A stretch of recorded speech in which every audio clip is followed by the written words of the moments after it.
Hi ആൾ. അപ്പോൾ ലേണിനോൻ്റെ പുതിയ വീഡിയോയിലേക്ക് എല്ലാവർക്കും സ്വാഗതം. അപ്പോൾ ഇന്ന് നമ്മൾ കലാകായിക സാഹിത്യ സംസ്കാരത്തിൻ്റെ പാർട്ട് 12 ചെയ്യാനായിട്ട് നോക്കാനായിട്ട് പോകുന്നത്.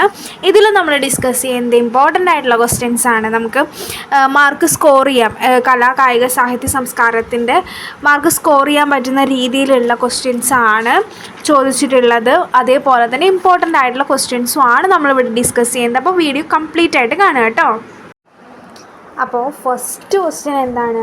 സോപാന സംഗീതത്തിൽ ഉപയോഗിക്കുന്ന വാദ്യോപകരണം ഏതാണ് എന്നതാണ്. ഓപ്ഷൻ എ ഇടയ്ക്ക, ഓപ്ഷൻ ബി ചെണ്ട, option C tabla, option D veena. അപ്പോൾ ഏത് വാദ്യോപകരണമാണ് സോപാന സംഗീതത്തിൽ ഉപയോഗിക്കുന്നത്? സോപാന സംഗീതം എന്താണെന്നുള്ള കാര്യമൊക്കെ നമ്മൾ കുറച്ച് മുന്നേ ഉള്ള ഒരു വീഡിയോയിലും കാര്യങ്ങളിലൊക്കെ ചെയ്തിട്ടുണ്ട്. അപ്പോൾ ഇതിൻ്റെ ആൻസറിൻ്റെ ഒപ്പം നമുക്ക് എന്താണ് സോപാന സംഗീതം എന്നൊക്കെ നോക്കാം കേട്ടോ. അപ്പോൾ നമ്മൾ പറഞ്ഞിട്ടുണ്ടായിരുന്നത് സോപാന സംഗീതവുമായി ബന്ധപ്പെട്ട് കിടക്കുന്ന വാദ്യോപകരണം ഏതാണെന്നതാണ്. അപ്പോൾ ആദ്യം നമുക്ക് എന്തറിയണം? സോപാന സംഗീതം എന്താണെന്ന് അറിയണം. സോപാന സംഗീതം എന്താണ്? നമ്മുടെ കേരളത്തിലുള്ള ക്ഷേത്രങ്ങളിൽ, അതായത് അമ്പലങ്ങളിൽ എന്താണ് അവതരിപ്പിക്കുന്ന ഒരു കലാരൂപമാണ് എന്തെന്ന് പറയുന്നത് സോപാന സംഗീതം എന്ന് പറയുന്നത്. അമ്പലത്തിലൊക്കെ ശ്രദ്ധിച്ച് കഴിഞ്ഞാൽ നമ്മൾ ഇപ്പോൾ കണ്ടിട്ടുണ്ട്, എന്താണ് നട അടച്ചു തുറക്കുന്ന സമയത്ത് സോപാന ഒരു കീർത്തനം പടിക്കെട്ടിൻ്റെ താഴെയായിട്ട് വായിക്കുന്നത് ശ്രദ്ധിച്ചിട്ടുണ്ട്. അതാണ് എന്തെന്ന് പറയുന്നത് സോപാന സംഗീതം എന്നൊക്കെ പറയുന്നത്. അപ്പോൾ ഇതിന് മെയിനായിട്ട് യൂസ് ചെയ്യുന്ന ഉപകരണം ഏതാണ്, അല്ലെങ്കിൽ വാദ്യോപകരണം ഏതാണ്? ഇതിന് മെയിനായിട്ട് യൂസ് ചെയ്യുന്നത് വാദ്യോപകരണം ഏതാണ്? ഇടയ്ക്കയാണ് ഇതിന് യൂസ് ചെയ്യുന്ന വാദ്യോപകരണം എന്ന് പറയുന്നത്. അപ്പോൾ ഇടയ്ക്ക എന്ന് പറയുന്നത്, ഇടയ്ക്കയെക്കുറിച്ച് ഇതിന് മുന്നേ നമ്മൾ പറഞ്ഞിട്ടുണ്ട്. ഇടയ്ക്ക എന്ന് പറയുന്നത് കേരളത്തിലുള്ള ഒരു പരമ്പരാഗതമായിട്ട് യൂസ് ചെയ്യുന്ന ഒരു വാദ്യോപകരണമാണ് ഏതെന്ന് പറയുന്നത് ഇടയ്ക്ക എന്ന് പറയുന്നത്. കേരളത്തിൽ സംഗീതത്തിലും മാത്രമല്ല, ശ്രുതിക്കും കാര്യങ്ങൾക്കും ഒക്കെ വേണ്ടിയിട്ട് നമ്മൾ യൂസ് ചെയ്യുന്നുണ്ട്? ഇടയ്ക്ക യൂസ് ചെയ്യുന്നുണ്ട്. അതേപോലെ തന്നെ പഞ്ചവാദ്യത്തിലും ഇടയ്ക്ക പ്രദക്ഷിണത്തിലും അഷ്ടപദിയിലും ഒക്കെ യൂസ് ചെയ്യുന്നുണ്ട്? ഇടയ്ക്ക് യൂസ് ചെയ്യുന്നുണ്ട്. അപ്പോൾ നമ്മൾ ഓർത്ത് വയ്ക്കേണ്ട കാര്യം എന്താണ്? സോപാന സംഗീതത്തിൽ ഉപയോഗിക്കുന്ന വാദ്യോപകരണം ഇടയ്ക്കയാണ് എന്നതാണ് നമ്മൾ ഓർത്ത് വയ്ക്കേണ്ട കാര്യം. അപ്പോൾ അത് നോട്ട് ചെയ്ത് വെച്ചോളൂ കേട്ടോ. രണ്ടാമത്തെ ക്വസ്റ്റ്യൻ, കേരള ഗവൺമെൻറ് സംഗീതത്തിൽ നൽകുന്ന ഏറ്റവും ഉയർന്നിട്ടുള്ള പുരസ്കാരം ഏതാണെന്നാണ് ക്വസ്റ്റ്യൻ. കേരള ഗവൺമെൻറ് സംഗീതത്തിലത്തെ ആൾക്കാർക്ക് നൽകുന്ന ഏറ്റവും വലിയ പുരസ്കാരം ഏതാണ് എന്നതാണ് question. Option A Kalashree, option B Swathi Puraskaram, option C Kerala Jyothi, option D Keralaprabha. ഇതിലേതാണ് കറക്റ്റായിട്ടുള്ള ആൻസർ വരുന്നത്? കലശ്രീ ആണോ, സ്വാതി പുരസ്കാരമാണോ, കേരള ജ്യോതിയാണോ, കേരളപ്രഭയാണോ? അപ്പോൾ സംഗീതർക്ക് നൽകുന്ന പുരസ്കാരം ഏതാണ്? സ്വാതി പുരസ്കാരമാണ്. അപ്പോൾ ഓപ്ഷൻ ബി ആയിട്ടുള്ള സ്വാതി പുരസ്കാരമാണ് സംഗീതർക്ക് കേരള ഗവൺമെൻറ് നൽകുന്ന ഏറ്റവും വലിയ പുരസ്കാരം എന്ന് പറയുന്നത്. നമ്മുടെ കേരള സംസ്ഥാന സർക്കാർ സംഗീതർക്ക് നൽകുന്ന പരമോന്നത ബഹുമതിയാണ് ഏതെന്ന് പറയുന്നത് സ്വാതി സംഗീത പുരസ്കാരം എന്ന് പറയുന്നത്. ഇന്ത്യയിലെ തിരുവിതാംകൂർ മഹാരാജാവായിട്ടുള്ള സ്വാതി തിരുനാൾ രാമവർമ്മയുടെ പേരിലാണ് ഇതറിയപ്പെടുന്നത്. അപ്പോൾ അതൊക്കെ നോട്ട് ചെയ്തോളുക. അതേപോലെ തന്നെ ഇതിന് 1997 ഈ സ്വാതി സംഗീത പുരസ്കാരം തുടങ്ങിയിട്ടുള്ള വർഷം എന്ന് പറയുന്നത് 1997. പിന്നെന്താണ്? 1,00,000 രൂപയും അതേപോലെ തന്നെ പ്രശസ്തി പത്രവും മെഡലും അടങ്ങുന്നതാണ് എന്തെന്ന് പറയുന്നത് പുരസ്കാരം എന്ന് പറയുന്നത്. അപ്പോൾ നമ്മുടെ കേരള ഗവൺമെൻറ് നൽകുന്ന സംഗീതർക്ക് ഏറ്റവും വലിയ പുരസ്കാരം ഏതാണ്? അത് സ്വാതി സംഗീത പുരസ്കാരമാണ്. അത് ആരുടെ പേരിലാണ് അറിയപ്പെടുന്നത്? തിരുവിതാംകൂർ മഹാരാജാവായിട്ടുണ്ടായിരുന്ന സ്വാതി തിരുനാൾ രാമവർമ്മയുടെ പേരിലാണ് ഈ പുരസ്കാരം വരുന്നത്. അതേപോലെ തന്നെ ഇത് 1997 ആദ്യം സമ്മാനിച്ചിട്ടുണ്ടായിരുന്നത്. പിന്നെ 2020 അവസാനമായിട്ട് നൽകിയിട്ടുണ്ടായിരുന്നത്. പിന്നെ ഇതിലെന്താ കൊടുക്കുന്നതെന്ന് വെച്ച് കഴിഞ്ഞാൽ എന്താണ്? 1,00,000 രൂപയും അതേപോലെ തന്നെ പ്രശസ്തി പത്രവും മെഡലും അടങ്ങുന്നതാണ് എന്തെന്ന് പറയുന്നത് ഈ സ്വാതി സംഗീത പുരസ്കാരം എന്ന് പറയുന്നത്. അപ്പോൾ അതൊക്കെ നോട്ട് ചെയ്ത് വെച്ചോളൂ കേട്ടോ. അപ്പോൾ മൂന്നാമത്തെ ക്വസ്റ്റ്യൻ, സ്വാതി സംഗീത ഉത്സവം നടക്കുന്നത് എവിടെയാണ് എന്നതാണ് ക്വസ്റ്റ്യൻ. ഏതാണ്? സ്വാതി സംഗീത ഉത്സവം നടക്കുന്നത് എവിടെയാണ് എന്നതാണ്. Option A Thrissur, option B Thiruvananthapuram, option C Palakkad, option D Ernakulam. ഇതിലേതാണ് റൈറ്റ് ആയിട്ടുള്ള ആൻസർ വരുന്നത്? സ്വാതി സംഗീത ഉത്സവം നടക്കുന്നത് എവിടെയാണ്? തൃശ്ശൂരാണോ, തിരുവനന്തപുരമാണോ, അതോ പാലക്കാടാണോ, എറണാകുളമാണോ? അപ്പോൾ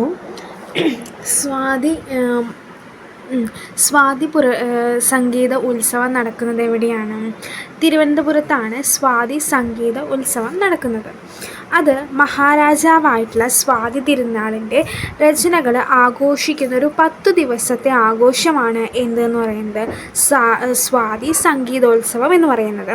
തിരുവനന്തപുരത്തുള്ള കുതിരമാളികയിൽ എല്ലാ വർഷവും ജനുവരി 4 മുതൽ 17 വരെയാണ് ഈ ഉത്സവം നടക്കുന്നത്.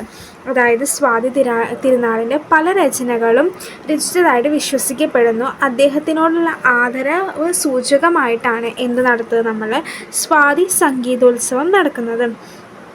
പിന്നെ അതേപോലെ തന്നെ രാജകുമാരൻ രാജവർമ്മയുടെ നേതൃത്വത്തിൽ ട്രാവൻകൂർ ട്രസ്റ്റിലെ രാജവർമ്മ മഹാരാജാവാണ് ഉത്സവവും കാര്യങ്ങളൊക്കെ നടത്തുന്നത്. അപ്പോൾ സ്വാതി സംഗീതോത്സവം എന്ന് പറയുന്നത് എന്താണെന്ന് നമ്മൾ പറഞ്ഞു, തിരുവനന്തപുരം ജില്ലയിലാണ് നടക്കുന്നത്. കുതിരമാളികയിലാണ് നടക്കുന്നത്. 10 ദിവസത്തെ ആഘോഷമാണ്. എല്ലാ വർഷവും ജനുവരി 4 മുതൽ 13 വരെ ആയിരിക്കും ഈ ആഘോഷവും കാര്യങ്ങളൊക്കെ നടക്കുന്നുണ്ടാവുക. അടുത്ത ക്വസ്റ്റ്യൻ, സ്വാതി പുരസ്കാരം നേടിയിട്ടുള്ള ആദ്യത്തെ വ്യക്തി ആരാണ് എന്നതാണ് question. Option A Bismillah Khan, option B DK Pattammal, option C Semmangudi Srinivasa Iyer, option D KV Narayana Swamy. ഇതിലേതാണ് റൈറ്റ് ആയിട്ടുള്ള ആൻസർ വരുന്നത്? സ്വാതി പുരസ്കാരം നേടിയിട്ടുള്ള ആദ്യത്തെ വ്യക്തി ആരാണ്? ബിസ്മില്ല ഖാനാണോ, DK പട്ടമ്മാളാണോ, ഷെമ്മാങ്കുട്ടി ശ്രീനിവാസ അയ്യറാണോ, KV നാരായണ സ്വാമിയാണോ? ഇതിലാരാണ്? അപ്പോൾ സ്വാതി പുരസ്കാരം ആദ്യമായിട്ട് നേടിയിട്ടുള്ള വ്യക്തി എന്ന് പറയുന്നത് ഷെമ്മാങ്കുടി ശ്രീനിവാസ അയ്യരാണ്. അദ്ദേഹം 20-ാം നൂറ്റാണ്ടിലെ പ്രശസ്തനായിട്ടുള്ള ഒരു കർണാടക സംഗീതജ്ഞനാണ്. ആര് എന്ന് പറയുന്നത്? ഷെമ്മാങ്കുടി ശ്രീനിവാസ അയ്യർ എന്ന് പറയുന്നത്. അതേപോലെ തന്നെ അദ്ദേഹം ആധുനിക കർണാടക സംഗീതത്തിൻ്റെ പിതാമഹൻ കൂടിയാണ്. അതേപോലെ തന്നെ ഇദ്ദേഹത്തിനാണ് ആദ്യമായിട്ട് സ്വാതി പുരസ്കാരം നേടിയിട്ടുള്ളത്. ഇദ്ദേഹം ഒരു 2003 ഇദ്ദേഹം മരണമടഞ്ഞിരിക്കുന്നത്. 96 വയസ്സ് വരെ സംഗീതത്തിന് വേണ്ടിയിട്ട് ജീവിച്ചിട്ടുള്ളൊരു വ്യക്തിയാണ്. ആരെന്ന് പറയുന്നത്? ഷെമ്മാങ്കുടി ശ്രീനിവാസ അയ്യർ എന്ന് പറയുന്നത്. അപ്പോൾ നമ്മൾ ഓർത്തു വെക്കേണ്ട കാര്യം എന്താണ്? സ്വാതി പുരസ്കാരം ആദ്യമായിട്ടുള്ള നേടിയ വ്യക്തി ആരാണ്? ഷെമ്മാങ്കുടി ശ്രീനിവാസ അയ്യരാണ്. അപ്പോൾ 5ാമത്തെ ക്വസ്റ്റ്യൻ എന്താണ്? സ്വാതി പുരസ്കാരം നേടിയ ആദ്യ വനിത ആരാണ് എന്നതാണ് 5ാമത്തെ question. Option A doctor K Omanakutty, option B DK Pattammal, option C KS Chithra, option D Shobha Gurtu. ഇതിലേതാണ് റൈറ്റ് ആയിട്ടുള്ള ആൻസർ? സ്വാതി പുരസ്കാരം നേടിയിട്ടുള്ള ആദ്യത്തെ വനിത ആരാണെന്നതാണ് ക്വസ്റ്റ്യൻ. ഡോക്ടർ K ഓമനക്കുട്ടിയാണോ, DK പട്ടമ്മാളാണോ, KS ചിത്രയാണോ, അതോ ശോഭ ഗുർതു ആണോ? അപ്പോൾ സ്വാതി പുരസ്കാരം നേടിയിട്ടുള്ള ആദ്യത്തെ വനിത എന്ന് പറയുന്നത് DK പട്ടമ്മാളാണ്. ആദ്യത്തെ വനിത എന്ന് പറയുന്നത് DK പട്ടമ്മാൾ പ്രമുഖ കർണാടക സംഗീതജ്ഞനായിരുന്ന ധാമൽ കൃഷ്ണസ്വാമി പട്ടമ്മാളിൻ്റെ വിവിധ ഭാഷകളിലും അതേപോലെ തന്നെ ഇന്ത്യൻ ചലച്ചിത്രത്തിന് വേണ്ടിയൊക്കെ പാടുകയൊക്കെ ചെയ്തിട്ടുണ്ട്. അതേപോലെ തന്നെ കർണാടക സംഗീതത്തിൽ സ്ത്രീകളെ മുൻധാരയിലേക്ക് കൊണ്ടുവരാൻ വേണ്ടിയിട്ട് ഇവർ കുറച്ച് എഫേർട്ടും കാര്യങ്ങളൊക്കെ ഇട്ടിട്ടുണ്ട്. അതേപോലെ തന്നെ സമകാലികരായിട്ടുള്ള MS സുബലക്ഷ്മി, ML വസന്തകുമാരി എന്നിവരോടൊപ്പം തന്നെ കർണാടക സംഗീതത്തിൽ ഗായികാത്രയം എന്ന വിശേഷണത്തിൽ ഇവർ അറിയപ്പെടുന്ന DK പട്ടമ്മാൾ കൂടി അറിയപ്പെട്ടിട്ടുണ്ടായിരുന്നു. അപ്പോൾ DK പട്ടമ്മാൾ എന്ന് പറയുന്ന വ്യക്തിയാണ് ആദ്യമായിട്ട് സ്വാതി പുരസ്കാരം നേടിയിട്ടുള്ള വനിത എന്ന് പറയുന്നത്. ഇതും ചോദിക്കാൻ കൊള്ളാവുന്ന നല്ലൊരു ക്വസ്റ്റ്യനാണ്. ഇതിന് മുന്നേയും ചോദിച്ചിട്ടുണ്ട്. അപ്പോൾ ആരാണ് ആദ്യമായിട്ട് സ്വാതി പുരസ്കാരം നേടിയിട്ടുള്ളത് നമുക്ക് ചോദിക്കാം. നല്ലൊരു ക്വസ്റ്റ്യനാണ്. ആരാണ് അത് നേടിയിട്ടുള്ളത്? ഷമ്മാൻഗുഡി ശ്രീനിവാസ അയ്യരാണ്. പിന്നെ ആദ്യമായിട്ട് നേടിയിട്ടുള്ള വനിത ആരാന്ന് ചോദിക്കാം. അതാരാണ്? DK പട്ടമ്മാളാണ്. ഇത് രണ്ടും ശ്രദ്ധിച്ചു വയ്ക്കുക. ആറാമത്തെ ക്വസ്റ്റ്യൻ, ഡോക്ടർ L. സുബ്രഹ്മണ്യം ഏതു മേഖലയിൽ പ്രശസ്തനായിട്ടുള്ള കലാകാരനാണ് എന്നതാണ് question. Option A mandolin, option B shehnai, option C violin, option D sarod. ഇതിലേതാണ് റൈറ്റ് ആയിട്ടുള്ള ആൻസർ വരുന്നത്? Doctor L. സുബ്രഹ്മണ്യം ഏതു മേഖലയിലാണ് പ്രശസ്തനായിട്ടുള്ളത്? മാൻഡുലിൻ ആണോ, ഷഹനായി ആണോ, വയലിൻ ആണോ, സരോദാണ്? ഇതും മുന്നേ ചോദിച്ചിട്ടുള്ള ക്വസ്റ്റ്യനാണ് LDCക്ക്. സോ എന്ത് ചെയ്യാം, ഇത് ഇമ്പോർട്ടൻ്റ് ആയിട്ടുള്ള ക്വസ്റ്റ്യനാണ്. അപ്പോൾ ഇത് ഒന്ന് ഓർത്ത് വയ്ക്കണം കേട്ടോ. അപ്പോൾ ഓപ്ഷൻ സി ആയിട്ടുള്ള വയലിനാണ് ഡോക്ടർ L. സുബ്രഹ്മണ്യൻ ഫേമസ് ആയിട്ടുള്ള മേഖല എന്ന് പറയുന്നത്. അപ്പോൾ അത് ഓർത്ത് വയ്ക്കുക കേട്ടോ. ഏതാണ് ഡോക്ടർ L. സുബ്രഹ്മണ്യൻ പ്രശസ്തനായിട്ടുള്ള മേഖല? ഓപ്ഷൻ സി ആയിട്ടുള്ള വയലിനാണ്. അപ്പോൾ ഏഴാമത്തെ ക്വസ്റ്റ്യൻ എന്താണ്? അജിത് അലി ഖാൻ ഏത് വാദ്യോപകരണവുമായിട്ടാണ് ബന്ധപ്പെട്ട് കിടക്കുന്നത് എന്നതാണ് ക്വസ്റ്റ്യൻ. അജിത് അലി ഖാൻ ഏത് വാദ്യോപകരണവുമായി ബന്ധപ്പെട്ട് കിടക്കുന്നു എന്നതാണ് question. Option A mandolin, option B tabla, option C violin, option D sarod. ഇതിൽ ഏത് വാദ്യോപകരണവുമായിട്ടാണ് അജിത് അലി ഖാൻ ബന്ധപ്പെട്ട് കിടക്കുന്നത്?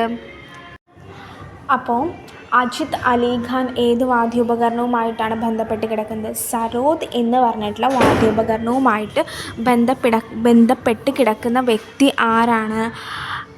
അജിത് അലി ഖാനാണ്. ആ പേരും ആ വാദ്യോപകരണവും ഏതാണ് എന്നത് നമ്മൾ ഓർത്തു വയ്ക്കണം. കാരണം ഇത് ചോദിച്ചിട്ടുള്ള ക്വസ്റ്റ്യനാണ്. അപ്പോൾ അജിത് അലി ഖാൻ ഏത് വാദ്യോപകരണവുമായി ബന്ധപ്പെട്ട് കിടക്കുന്നു? സരോദുമായിട്ട് ബന്ധപ്പെട്ട് കിടക്കുന്നു. അപ്പോൾ സരോദ് എന്ന് പറയുന്നത് പിക്ചറിൽ കാണാനായിട്ട് പറ്റുന്നുണ്ട്. അപ്പോൾ സരോദ് എന്ന് പറയുന്നത് ഒരു ഹിന്ദുസ്ഥാനി സംഗീതത്തിൽ ഉപയോഗിക്കുന്ന വാദ്യോപകരണമാണ് ഏതെന്ന് പറയുന്നത്? സരോദ് എന്ന് പറയുന്നത്. ഇതിൻ്റെ നീളമുള്ള ഭാഗം എന്ന് പറയുന്നത് തേക്കിൻ്റെ തടി കൊണ്ടാണ് ഉണ്ടാക്കിയിരിക്കുന്നത്. പിന്നെ ഇതിൻ്റെ ഉദരഭാഗം എന്ന് പറയുന്നത് ആട്ടിൻ്റെ തൊലിയിലും പൊതിഞ്ഞിട്ടും ആണ് ഉണ്ടാക്കിയിട്ടുള്ളത്. പിന്നെ ഇതിൽ പ്രധാനമായിട്ട് 4 കമ്പികളും 6 താളക്കമ്പികളും 15 ശോകഗാന കമ്പികളുമാണുള്ളത്. അപ്പോൾ എത്ര കമ്പികളാണുള്ളത്? 4 കമ്പികളും 4 കമ്പികൾ പ്രധാനമായിട്ടുണ്ട്. പിന്നെ 6 താളക്കമ്പികളുണ്ട്. പിന്നെ 15 എന്തുണ്ട്? ശോകഗാന കമ്പികളുമുണ്ട്. പിന്നെ ചിരട്ട കൊണ്ടുണ്ടാക്കിയ ആകൃതിയിലുള്ള വസ്തു കൊണ്ട് കമ്പിയിൽ തട്ടിയിട്ടാണ് എന്തുണ്ടാക്കുന്നത്? ശബ്ദം ഉണ്ടാക്കുന്നത്. സരോദിൽ ശബ്ദം ഉണ്ടാക്കുന്നത് ചിരട്ട കൊണ്ടുണ്ടാക്കിയിട്ടുള്ള ആകൃതിയിലുള്ള വസ്തു കൊണ്ട് തട്ടിയിട്ടാണ് എന്തുണ്ടാക്കുന്നത്? സൗണ്ട് ഉണ്ടാക്കുന്നത്. ഈ സരോദിന് ചെറുകമ്പികളില്ല. അപ്പോൾ നമ്മൾ ഓർത്ത് വയ്ക്കേണ്ട കാര്യം എന്താണ്? സരോദ് എന്ന് പറയുന്നത് ഹിന്ദുസ്ഥാനി സംഗീതത്തിൽ ഉപയോഗിക്കുന്ന ഒരു വാദ്യോപകരണമാണെന്ന് ഓർത്ത് വയ്ക്കണം. അതേപോലെ ഇത് ഏത് കലാകാരനുമായിട്ടാണ് ബന്ധപ്പെട്ട് കിടക്കുന്നത്? അജിത് അലി ഖാനുമായിട്ട് ബന്ധപ്പെട്ട് കിടക്കുന്ന വാദ്യോപകരണമാണ് ഏതെന്ന് പറയുന്നത്? സരോദ് എന്ന് പറയുന്നത്. ഇത്രയാണ് നമ്മൾ ഓർത്ത് വയ്ക്കേണ്ടത്. അപ്പോൾ എട്ടാമത്തെ ക്വസ്റ്റ്യൻ എന്താണ്? ബിസ്മില്ല ഖാൻ ഏത് വാദ്യോപകരണവുമായി ബന്ധപ്പെട്ട് കിടക്കുന്നു എന്നതാണ് എട്ടാമത്തെ ക്വസ്റ്റ്യൻ എന്ന് പറയുന്നത്. ആരാണ്? ബിസ്മില്ല ഖാൻ. ബിസ്മില്ല ഖാൻ ഏത് വാദ്യോപകരണവുമായിട്ട് ബന്ധപ്പെട്ട് കിടക്കുന്നു എന്നതാണ് question. Option A mandolin, option B shehnai, option C violin, option D സരീത്. ഇതിലേതാണ് റൈറ്റ് ആയിട്ടുള്ള ആൻസർ വരുന്നത്? ബിസ്മില്ല ഖാൻ ഏത് വാദ്യോപകരണവുമായി ബന്ധപ്പെട്ട് കിടക്കുന്നു? മാൻഡുലിനായിട്ടാണോ, ഷഹനായുമായിട്ടാണോ, വയലിനായിട്ടാണോ, സരോദുമായിട്ടാണോ ബിസ്മില്ല ഖാൻ ബന്ധപ്പെട്ട് കിടക്കുന്നത്? നമുക്ക് നോക്കി നോക്കാം കേട്ടോ. അപ്പം ബിസ്മില്ല ഖാൻ ബന്ധപ്പെട്ട് കിടക്കുന്ന വാദ്യോപകരണം ഏതാണ്? ഷെഹനായി വാദ്യോപകരണവുമായിട്ടാണ് ആര് ബന്ധപ്പെട്ട് കിടക്കുന്നത്? ബിസ്മില്ല ഖാൻ ബന്ധപ്പെട്ട് കിടക്കുന്നത്. അപ്പം ഷെഹനായി എന്ന് പറയുന്നത് വായു ഉപയോഗിച്ച് ശബ്ദമുണ്ടാക്കുന്ന ഒരു സംഗീത ഉപകരണമാണ് ഏതെന്ന് പറയുന്നത്? ഷെഹനായി എന്ന് പറയുന്നത്. ഇത് ഉപയോഗിക്കുന്നത് വാദ്യത്തിൽ ഏർപ്പെടുന്ന ഭാഗം കൊണ്ടുവരുന്ന വിശ്വാസമുള്ളത് കൊണ്ട് ഇന്ത്യയിലെ പല സംസ്ഥാനങ്ങളിലും വിവാഹം, അതായത് ഭാഗ്യം കൊണ്ടുവരുന്നു എന്നുള്ള വിശ്വാസമാണ് ഈ വാദ്യോപകരണം ഉപയോഗിക്കുമ്പോൾ. ഇപ്പോൾ ഇന്ത്യയിൽ പല സംസ്ഥാനങ്ങളിലും വിവാഹം തുടങ്ങിയ മംഗള കാര്യങ്ങൾക്കൊക്കെ എന്തുണ്ട്? ഈ ഷെഹനായി വായിക്കാറുണ്ട്. അതേപോലെ തന്നെ കുഴലിൻ്റെ ആകൃതിയിലുള്ള ഈ ഉപകരണത്തിൻ്റെ അറ്റത്തോട് പോകുന്തോറും വ്യാസം കുറഞ്ഞിട്ടാണ് എന്ത് ചെയ്യുന്നത് വരുന്നത്. അതായത് സാധാരണ 6 മുതൽ 9 വരെ തുളകളാണ് ഇതിലുണ്ടായിരിക്കുക. അപ്പോൾ എന്താ നമ്മൾ പറഞ്ഞിട്ടുണ്ടായിരുന്നത്? ഷെഹനായിനെ കുറിച്ചിട്ടാണ് നമ്മൾ പറഞ്ഞത്. ഷെഹനായി എന്ന് പറയുന്നത് എന്താണ്? വായു ഉപയോഗിച്ച് ശബ്ദമുണ്ടാക്കുന്ന ഒരു സംഗീത ഉപകരണമാണ് ഏതെന്ന് പറയുന്നത്? ഷെഹനായി എന്ന് പറയുന്നത്. ഇന്ത്യയിൽ പല സംസ്ഥാനങ്ങളിലും ഇത് എന്ത് ചെയ്യുന്നുണ്ട്? യൂസ് ചെയ്യുന്നുണ്ട്. കാരണം ഇത് ഭാഗ്യം കൊണ്ടുവരും എന്നുള്ള വിശ്വാസമുള്ളത് കൊണ്ടാണ്. പിന്നെ ഇതിന് എന്താണ്? വ്യാസം കുറഞ്ഞിട്ടാണ്, അറ്റത്തേക്ക് പോകും തോറും വ്യാസം കുറഞ്ഞിട്ടാണ് വരുന്നത്.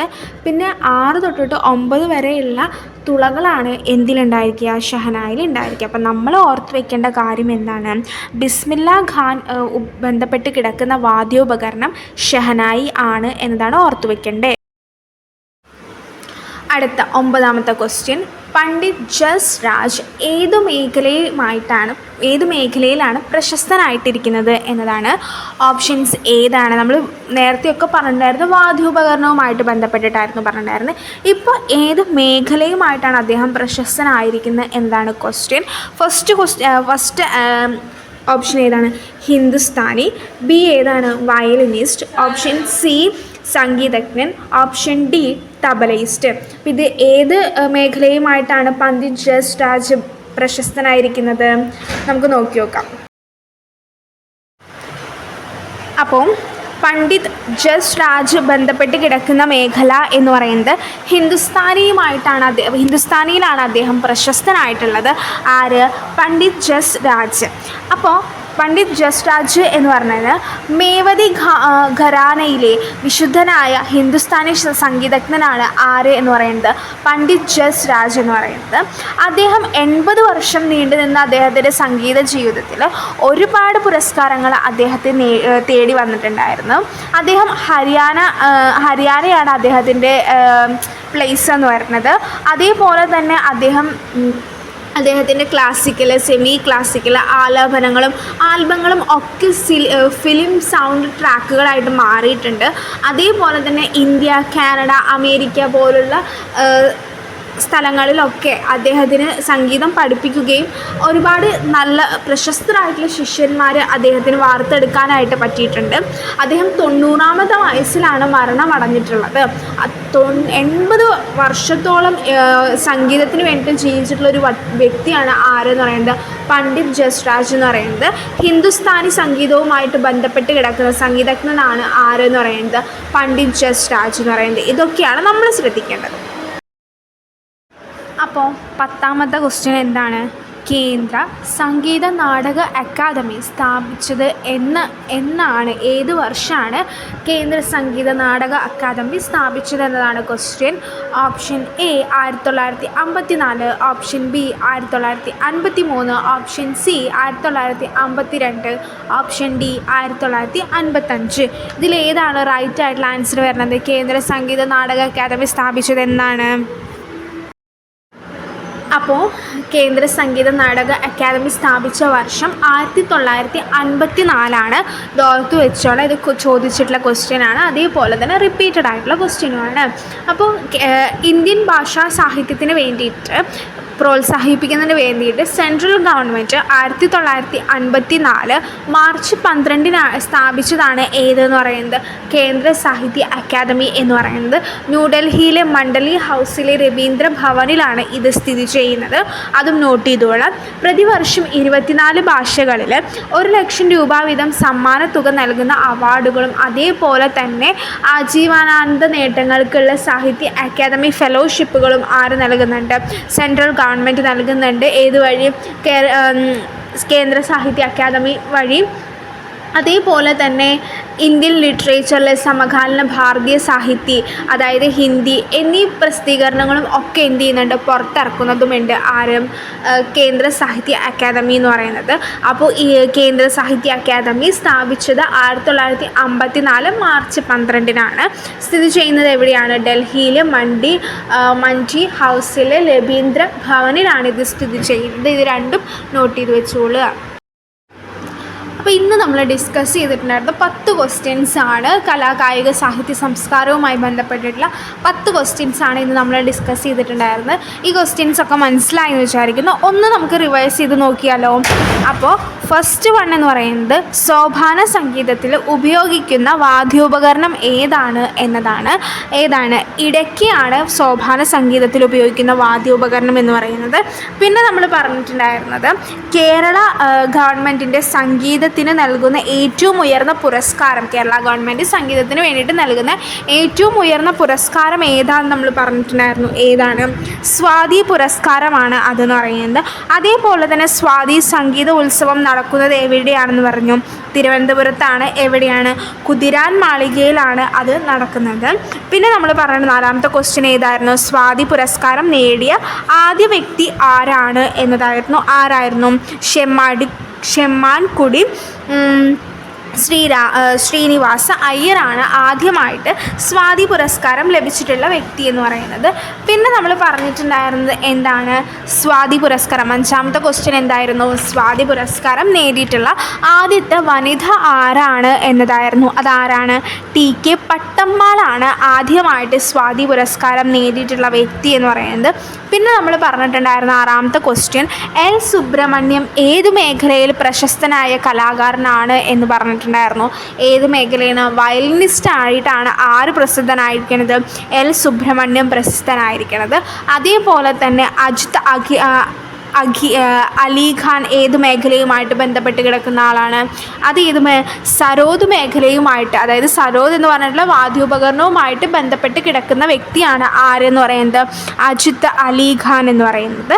പിന്നെ ബിസ്മില്ല ഖാൻ ഏത് വാദ്യോപകരണവുമായിട്ട് ബന്ധപ്പെട്ട് കിടക്കുന്നു? ഷഹനായുമായിട്ട് ബന്ധപ്പെട്ട് കിടക്കുന്ന വ്യക്തിയാണ് ആരെന്ന് പറയുന്നത് ബിസ്മില്ല ഖാൻ എന്ന് പറയുന്നത്. പണ്ഡിറ്റ് ജസ്രാജ് ഏത് മേഖലയിലാണ് അദ്ദേഹം പ്രശസ്തനായിട്ടുള്ളത്? അദ്ദേഹം ഹിന്ദുസ്ഥാനി ായിട്ടാണ് പ്രശസ്തനായിട്ട് വന്നിരിക്കുന്നത്. പിന്നെ നമ്മൾ പറഞ്ഞിട്ടുണ്ട് കേന്ദ്ര സംഗീത നാടക അക്കാദമി സ്ഥാപിച്ച വർഷം ഏതാണ് എന്താണ് പറഞ്ഞത്? 1994 കേന്ദ്ര സാഹിത്യ അക്കാദമി സ്ഥാപിച്ചത്. ഇത്രയാണ് ഇന്ന് നമ്മൾ പറഞ്ഞിട്ടുണ്ടായിരുന്ന ക്വസ്റ്റ്യൻസും ആൻസേഴ്സും. അപ്പോൾ ഇതെല്ലാവരും പഠിക്കുക. അപ്പോൾ ഈ സെക്ഷനിൽ എന്താ വെച്ചാൽ നമുക്ക് മാർക്ക്, ഞാൻ തന്നിട്ടുള്ള ക്വസ്റ്റ്യൻസും കാര്യങ്ങളൊക്കെ കറക്റ്റ് ഫോളോ ചെയ്ത് പഠിച്ചു കഴിഞ്ഞാൽ നമുക്ക് ഈ സെക്ഷനിൽ എന്തായാലും ഫുൾ മാർക്ക് വാങ്ങാനായിട്ട് പറ്റും. അപ്പോൾ